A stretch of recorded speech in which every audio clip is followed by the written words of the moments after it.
Imagine for a moment that you work at the Department of Homeland Security. As of May 2026, your phone is reaching out to servers controlled by a company founded in Russia. Those servers are not just sending back content, they can decide live on each request what code your phone receives. The Newsground obtained Russian corporate, tax, banking, employment, and border crossing records. We found that the company behind the code still has an active and growing presence in Russia, that its founders kept accounts at sanctioned Russian banks, and that they continued traveling back into Russia after the invasion of Ukraine. The company was still hiring in Moscow after the White House app went live, and a woman with a criminal case history held the digital keys to sign documents for the company's Russian entity.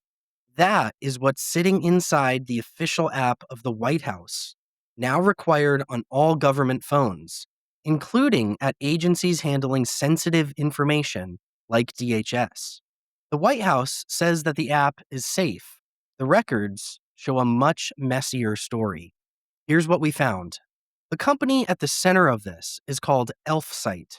It sells embeddable widgets, social media feeds, galleries, contact forms, and other drop in components that websites and apps load directly from Elfsight's servers. According to a network traffic analysis by the security research firm Atomic Computer, Elfsight's code ran inside the White House app through a broad network of Elfsight controlled domains. The key detail is this. When the app loaded its social tab, Elfsight servers decided which code the phone received. The Newsground was not the first to flag Elfsight's involvement in the app. Notice, a nonprofit newsroom previously reported that researchers had raised alarms about the app's use of Elfsight and that the integration had already exposed personal details of some White House staffers.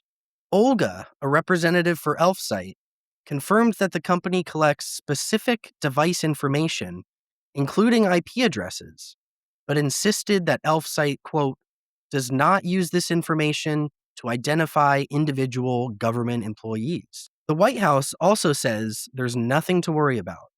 Spokeswoman Olivia Wales said, quote, the White House app does not request or collect any user locations, and all information on the app is safe and secure.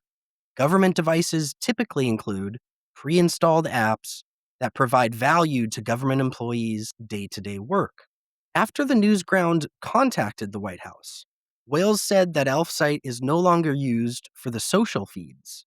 She said its only remaining script loads a tax calculator inside a frame that does not interact with the app's cookies, sessions, or files. She did not say when the change was made, but added that Elfsight, quote, went through a full security review by White House IT and was approved for use. Elfsight presents itself as a company that moved on from Russia. Its website says it relocated to Andorra and Armenia. Mentions of Russia were removed. The message was clear. Russia was in the past. But the records that the Newsground obtained show something different. Russia was not just part of Elfsight's past. It was still part of its operating reality. Elfsight was founded in 2016 in Tula, Russia, by two men, Andrei Yusupov, its chief executive, and Vladimir Fedotov, its chief technology officer. The Newsground confirmed that an Elfsight entity was registered in Armenia weeks after Russia's full-scale invasion of Ukraine, but we were unable to confirm that Elfsight has any real presence in Andorra. What we could confirm is this. The original Russian company in Tula is still active. Russian corporate and tax records show that it still reports revenue and maintains staff, not winding down, but growing. In 2025, the Russian entity reported roughly 126 million rubles in revenue, about $1.6 million. It paid about 1.5 million rubles in taxes to the Russian government, and its headcount rose to 61 employees. And here's where it gets concerning. Russian laws compel companies handling data to store it on Russian territory and, in some cases, provide it to Russia's security services. All the authorities have to do is ask, and the company must hand it over. Elfsight's active Russian ties go further. Russian language job postings show Elfsight hiring Russian developers and marketing staff as recently as late May 2026, after the White House app went live. One posting sought a Moscow-based user support specialist, offering 60,000 to 100,000 rubles a month under a contract governed by Russian or Armenian law. Then we followed the money. The Newsground is a new investigative news outlet. No paywalls, no billionaire owner. It's funded entirely by readers through the sale of premium coffee and digital subscriptions. Journalism that answers to you. thenewsground.com. In April 2022, the United States imposed full blocking sanctions on Alpha Bank. In February 2023, the EU sanctioned both Alpha Bank and Tinkoff Bank. And in July 2023, the US added sanctions to Tinkoff Bank as well. Yusupov, Elfsight's co-founder, appears to have moved to Andorra in 2023, but leaked Russian banking records list 9 accounts in his name across 4 Russian banks, including Alpha Bank and Tinkoff.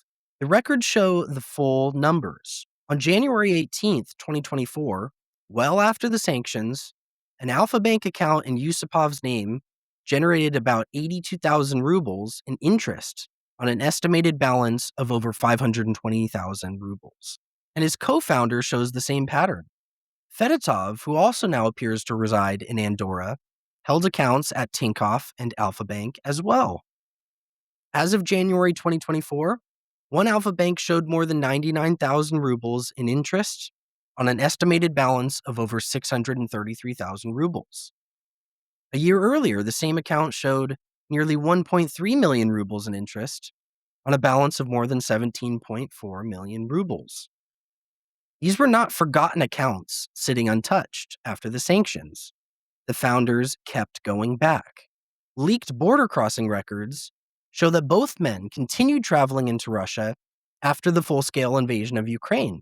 Yusupov made 5 recorded entries as recently as January 2024. Fedotov made 2 such trips, with no data for 2025 or 2026. So those numbers are a floor, not a ceiling. The Newsground was unable to determine which banks Elfsight uses for its corporate accounts inside Russia. Yusupov and Fedotov did not respond to messages seeking comment. Then there's another concerning set of circumstances, this time in Yusupov's own words. In a mid-2023 Telegram message posted in an investment group chat, he wrote that he had received, quote, unpleasant requests from the tax services, including summonses to appear for questioning as a witness. After a second summons, he wrote that the inquiries were tied to his investments through a Russian platform called Potok. He said that the summonses were stressful and that he did not want to spend a lot of time dealing with them. And this is the detail that really jumped out. The travel records show that Yusupov flew back into Russia months after writing that he received those summonses. The Newsground could not determine whether he appeared for questioning or cooperated with Russian authorities. And there's another name in the Elfsight records that raises questions. Svetlana Shishova is an accountant, and according to leaked records, she's also a key figure in the legal infrastructure of Elfsight's Russian entity. In 2025, the records list her as a holder of Elfsight's digital signature, along with the signatures of at least 18 other companies. Under Russian law, an electronic signature can sign binding documents on a company's behalf, things like contracts, filings, and transactions within banks and state systems. Shishova also has a criminal case history in the records reviewed by the Newsground. Criminal and court records link her to an embezzlement case dated February 2016. A summary of that case reviewed by the Newsground lists her as a suspect and states that she misappropriated funds belonging to a state healthcare agency where she was then employed. In a related 2017 civil case, she told the court that she had been unable to work from May to June because she was under, in the court's language, quote, measures of procedural coercion involving isolation from society. This is a phrase that Russian courts use for pretrial detention. Now put the pieces together, and the picture gets hard to ignore. An active Russian corporate entity, growing revenue, more employees being hired inside Russia, founders with accounts at sanctioned Russian banks, travel back into Russia after the invasion of Ukraine, and a digital signature holder with a criminal history. This is not a clean break from Russia. This is live exposure to Russian jurisdiction and laws. And this company's code and data flows were inside the official app of the White House. So the question is simple. Why and how was this ever approved in the first place? This reporting is entirely reader supported. Subscribe to the Newsground at thenewsground.com.